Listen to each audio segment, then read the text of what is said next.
নমস্কার, আমি সৃজা। আজকে একটা গুরুত্বপূর্ণ বিষয় নিয়ে আলোচনা করব।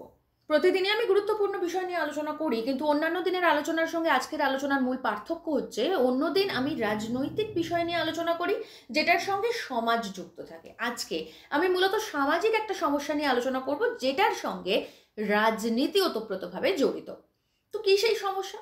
সমস্যা হচ্ছে সাম্প্রতিককালে, অনেকদিন আগে থেকেই চলে আসছে, সাম্প্রতিককালে সেটা বেড়েছে। সেটা হচ্ছে যে অসংখ্য মহিলারা অভিযোগ করছেন যে বিজেপি, এই বিজেপির কিছু ফেক প্রোফাইল রয়েছে। কিছু মানে সেটা অসংখ্য আর কি, ঝাঁকে ঝাঁকে কয়েকটা অরিজিনাল প্রোফাইল, বাকি ফেক প্রোফাইল। তারা বিভিন্ন মহিলাদেরকে টার্গেট করছে।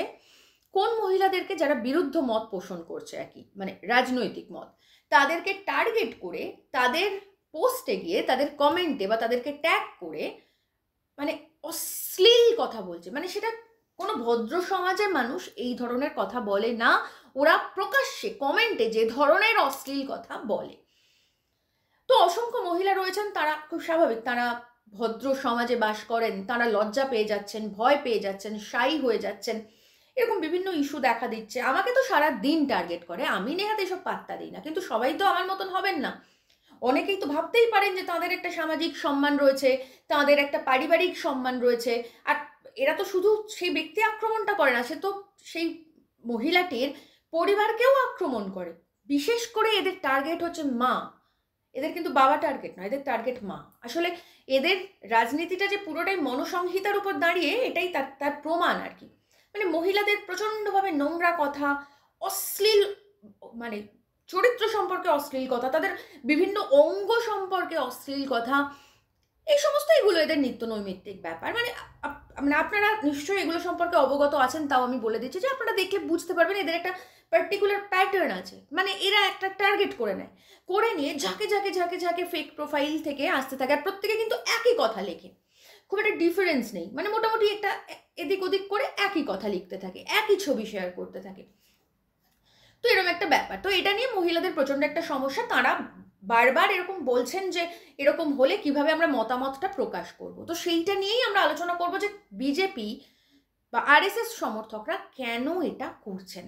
আর কেন এটা করছেন এটা বুঝতে গেলে আমাদের একটুখানি বিজেপি বা আরএসএস এর ইতিহাসটা নিয়ে আলোচনা করতে হবে। আমরা যদি একটুখানি দেখি, সেটা হচ্ছে যে এই আরএসএস তৈরি হয়েছিল 1925 সালে। আবার এই সিপিআই তৈরি হয়েছিল একই সময়, মানে 1925 সালে। আর কংগ্রেস তৈরি হয়েছে তারও আগে। কিন্তু আমরা যদি কোনো কংগ্রেস সমর্থকের সঙ্গে কথা বলি, মানে আদি কংগ্রেসের কথা বলছি, তৃণমূল কংগ্রেস নয়। তৃণমূল কংগ্রেসের লোকজন চুরি করে শুধু, ওদের আর কোনো বিষয় নেই। ওরা আর কোনো সমস্যা করে না। ওরা চুরির ভাগ যদি পেয়ে যায়, ওদের নিয়ে কোনো চাপ নেই। আমি বলছি আদি কংগ্রেসের কথা। আদি কংগ্রেস সমর্থক বা বামপন্থী সমর্থকদের সঙ্গে আপনি কথা বলবেন, দেখবেন তারা যদি আপনার বিরুদ্ধ মতও পোষণ করেন, তারা কিন্তু সেটা রাজনৈতিকভাবে আপনাকে বোঝাবেন, রাজনৈতিকভাবে তার ব্যাখ্যা দেবেন কেন উনি সহমত নন আপনার সঙ্গে। কিন্তু বিজেপি বা আরএসএস সমর্থক কখনো রাজনীতি নিয়ে কথা বলবে না। যদি ওদের মনে হয় ওদের বিরুদ্ধ মত হচ্ছে, ওরা সোজা সঙ্গে সঙ্গে কিন্তু আপনার চরিত্র, আপনার শারীরিক গঠন, আপনার পরিবার মানে বিশেষত মা, এদেরকে নোংরা অশ্লীলভাবে আক্রমণ করতে শুরু করে। আর সেই নোংরা অশ্লীল আক্রমণটা এই পর্যায়ের আক্রমণ যে কোনো সুস্থ ভদ্র সমাজের মানুষ সেগুলো ব্যবহার করে না। তো কেন করে ওরা? কেন এতটা আক্রমণাত্মক হয়ে এতটা বিচ্ছিরিভাবে অশ্লীল কথা বলে ওরা? এটা বুঝতে গেলে আমাদের এই আরএসএস এর বা বিজেপির রাজনীতিটা একটু বুঝতে হবে। আমরা যদি দেখি তাহলে আরএসএস তৈরি হয়েছিল 1925 সালে। কিন্তু আরএসএস যে উদ্দেশ্য নিয়ে তৈরি হয়েছিল, মানে মূলত ঘৃণার আরএসএস বা বিজেপির রাজনীতিটা তো মূলত ঘৃণার রাজনীতি। ওদের রাজনীতিটা টিকে আছেই ঘৃণার উপর দাঁড়িয়ে, মহিলাদের ঘৃণার উপর দাঁড়িয়ে আর কি। তারপরেও অসংখ্য মহিলারা দেখি বিজেপি সমর্থক হন। কি করে হন আমি জানি না, বোধহয় এগুলো সম্পর্কে ওনারা অবগত নন, তার জন্যই হতে পারে। তো বিজেপি মূলত দাঁড়িয়ে রয়েছে মহিলাদের প্রতি ঘৃণার উপর এদের রাজনীতিটা বেস করে দাঁড়িয়ে। তো এই ঘৃণাটা কবে শুরু হয়েছিল? এই ঘৃণাটা কিন্তু শুরু হয়েছিল আরএসএস প্রতিষ্ঠিত হওয়ার অনেক আগে, 1916-তে। অন্তত ভারতবর্ষের ইতিহাস তাই বলে যে ভারতবর্ষে এই যে ঘৃণার বিষ চারাটা পোঁতা হয়েছিল, এই হিন্দু মুসলিম বিভাজনটা হয়েছিল 1916 লখনৌ চুক্তি। যে চুক্তিটা করতে গিয়েছিলেন মোহাম্মদ আলী জিন্নাহ এবং বল্লভভাই প্যাটেল মিলে, গান্ধীর কাছে। কি ছিল সেই চুক্তিতে? সেই চুক্তিতে আরো অনেকগুলো ইস্যু, মানে অনেক ইস্যুই ছিল, কিন্তু মূল যে কারণে বা মূল যে ইস্যুতে এই চুক্তিটা করা হয়েছিল সেটা ছিল যে মুসলিমদের জন্য বিশেষ কিছু উদারনৈতিক সুযোগ সুবিধা দেওয়া। এই শুরু হলো ভারতবর্ষে হিন্দু মুসলিম বিভাজনের রাজনীতি, হিন্দু মুসলিম সুযোগ সুবিধার রাজনীতি। আর এভাবেই ধীরে ধীরে হিন্দু মুসলিম বিভাজনটা তৈরি হতে শুরু করলো ভারতবর্ষে। জিন্না তো চলে গেলেন পাকিস্তানে, কিন্তু যে বিষ চারাটা উনি পুঁতে দিয়ে গেলেন ওই লখনৌ চুক্তির মাধ্যমে, সেই বিষ চারার ফল আমরা আজও 2025-এ দাঁড়িয়েও ভোগ করছি। তো তারপর এই ঘৃণার উপর দাঁড়িয়ে তৈরি হলো আরএসএস, যাদের কাজই ছিল ঘৃণা ছড়ানো। এবার আমরা যদি একটুখানি আরএসএস এর রাজনীতিটা দেখি, তাহলে দেখবো আরএসএস এর প্রধান নেতা কি ছিলেন? ছিলেন সাভারকার। প্রথমে হেগড়ে উনি তৈরি করেছিলেন, কিন্তু আমরা কিন্তু ওনার কথা খুব একটা বেশি জানতে পারি না। আমরা জানতে পারি সাভারকারের ব্যাপারে।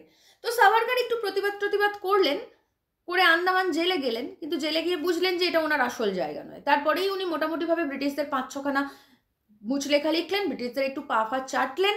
তো চেটে 60 টাকা বেতনে, মানে বেতনে নয়, ওই পেনশনে আর কি, তো জেল থেকে বেরিয়ে এসে আরামের জীবনযাপন শুরু করে দিলেন। তাও কোন সময়? সাভারকার এই 60 টাকা পেনশন ব্রিটিশদের থেকে নিতেন যে সময় সূর্য সেনের মাথার দাম 10,000 টাকা। ব্রিটিশরা সূর্য সেনের মাথার দাম রেখেছেন 10,000 টাকা। সেই ব্রিটিশদের কাছ থেকে সাভারকার মাসে মাসে পেনশন নিচ্ছেন 60 টাকা। তারপরের আরএসএস এর নেতাকে গোলওয়ার্কার, তিনি প্রকাশ্যে বলছেন পরিষ্কারভাবে যে যদি তুমি ব্রাহ্মণ হও, ব্রাহ্মণ মানে পুরুষ হও, মহিলাদেরকে তো ওরা ভাবেই না মানুষ বলে, যদি তুমি ব্রাহ্মণ হও তাহলে দলিত এবং সংখ্যালঘু মহিলাদের ভোগ করা তোমার অধিকার। উনি প্রকাশ্যে বলছেন এ কথা। আর তাছাড়া উনি প্রকাশ্যে তো বলবেনই, কারণ উনি পরিষ্কারভাবে বলেছেন উনি সংবিধানের উপরে মনুসংহিতাকে রাখেন। আপনারা চাইলে গোলওয়ার্কারের বাঞ্চ অফ থটস এই বইটা পড়বেন, দরকার পড়লে একটু গুগল করে কোটেশনগুলোও পড়বেন, তাহলেই পুরোটা বুঝতে পারবেন যে কিভাবে ওরা ভারতবর্ষের স্বাধীনতাকে অস্বীকার করে, কিভাবে ওরা ভারতবর্ষের পতাকাকে অস্বীকার করে, কিভাবে জাতীয় সঙ্গীতকে অস্বীকার করে। আর সংবিধানকে তো ওরা আজও মানে না। আমরা দুদিন আগেও দেখেছি অমিত শাহকে কিভাবে আম্বেদকরকে আক্রমণ করেছেন উনি। ওরা কোনোদিনই ভারতের সংবিধান মানে না, ওরা মনুসংহিতাকে মনে করে, এবং সেই কারণের জন্য ওরা মনে করে যে দলিত বা সংখ্যালঘু মহিলা হলে তাদেরকে ভোগ করা যায়, মানে ধর্ষণের সপক্ষে ওদের যুক্তি রয়েছে।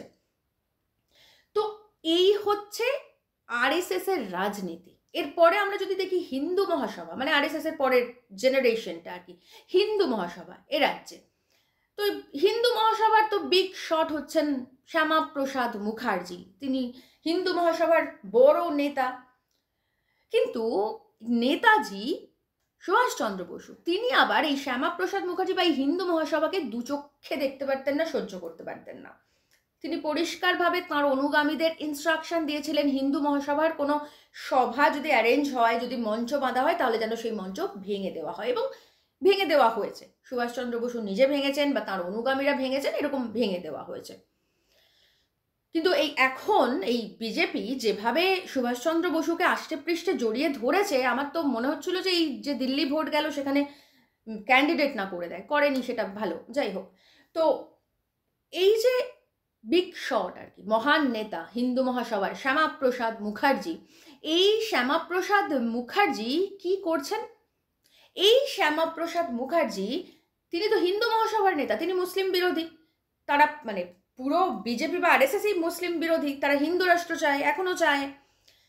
কিন্তু এদের এই মুসলিম যে বিরোধিতা, সেটাও কিন্তু ওরা সৎ নয়। কারণ এই শ্যামাপ্রসাদ মুখার্জি আবার মুসলিম লীগের সঙ্গে মিলে জোট বেঁধে ব্রিটিশদের সরকার গড়ছেন, তাদের ফাইন্যান্স মিনিস্টার হচ্ছেন। তাও কোন সময় হচ্ছেন ব্রিটিশদের মন্ত্রী? যে সময়ে মাতঙ্গিনী হাজরাকে ব্রিটিশরা গুলি করে মারছে, সেই সময়।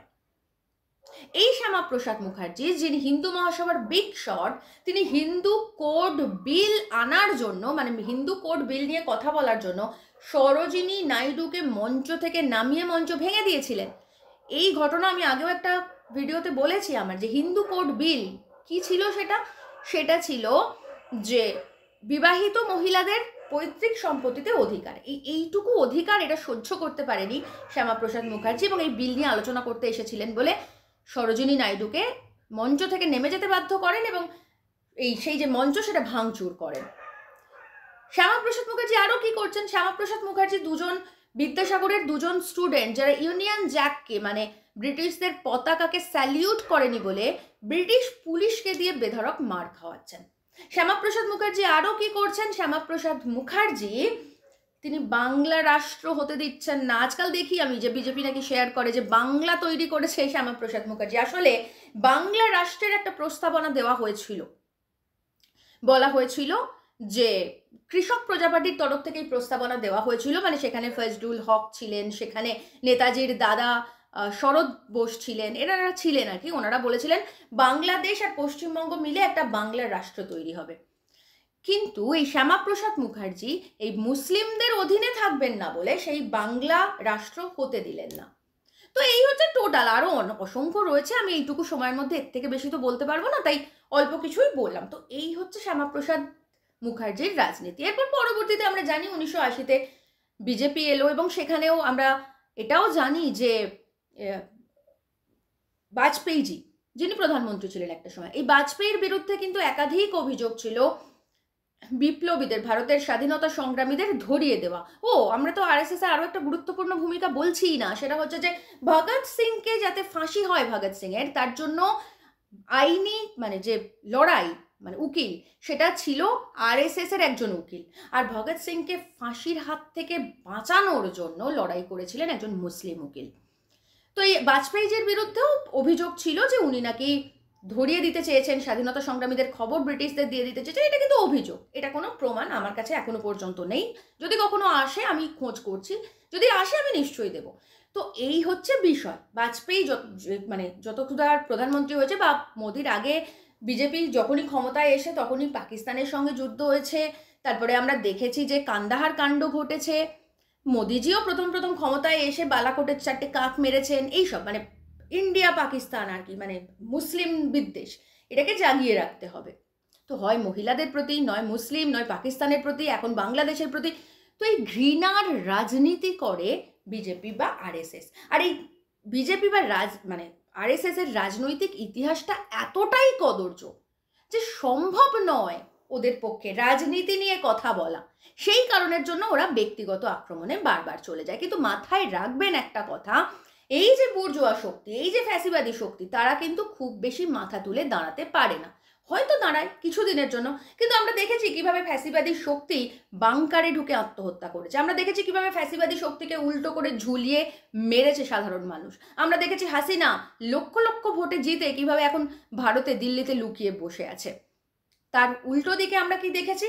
তার উল্টো দিকে আমরা দেখেছি কিভাবে স্টালিন সাম্রাজ্যবাদের বিরুদ্ধে, সাম্প্রদায়িক শক্তির বিরুদ্ধে গিয়ে সমাজতন্ত্রকে রক্ষা করেছেন, সোভিয়েত ইউনিয়নকে রক্ষা করেছেন। আমরা দেখেছি কিভাবে জাপ শক্তির বিরুদ্ধে বা চিঙ্কাইয়া শেখের বিরুদ্ধে যুদ্ধ করে কিভাবে মাও সেতুং চীনে সমাজতন্ত্র প্রতিষ্ঠা করেছেন। আমরা দেখেছি কিভাবে জেভিপিকে দুবার ধরে শেষ করে দিতে চেয়েও এখন শ্রীলঙ্কায় মাত্র 2 মাস আগে জেভিপি মানে অনুরা দিশা নায়কের সাহায্যে শ্রীলঙ্কায় সমাজতন্ত্র প্রতিষ্ঠা হয়েছে, কিভাবে কমিউনিস্ট সরকার গঠন হয়েছে। অর্থাৎ আপনারা যেটা ভাবছেন সেটা আসলে সঠিক ভাবনা, আমি বলছি না যে লজ্জা পাওয়া, দুঃখ পাওয়া, হতাশ হওয়া ভুল, কিন্তু মাথায় রাখবেন ওরা যে আক্রমণ আপনাকে করছে ওটা ওদের ব্যক্তিগত ধান্দাবাজির আক্রমণ। আর আপনি যে লড়াইটা লড়ছেন সেই লড়াইটা আসলে আগামীর লড়াই, আগামী প্রজন্মের লড়াই, আগামী প্রজন্মের ভালো থাকার লড়াই। কারণ মাথায় রাখবেন যে এ রাজ্যে একজন প্রাক্তন মুখ্যমন্ত্রী ছিলেন যার নাম জ্যোতি বসু। তিনি বলেছিলেন মানুষই ইতিহাস রচনা করে।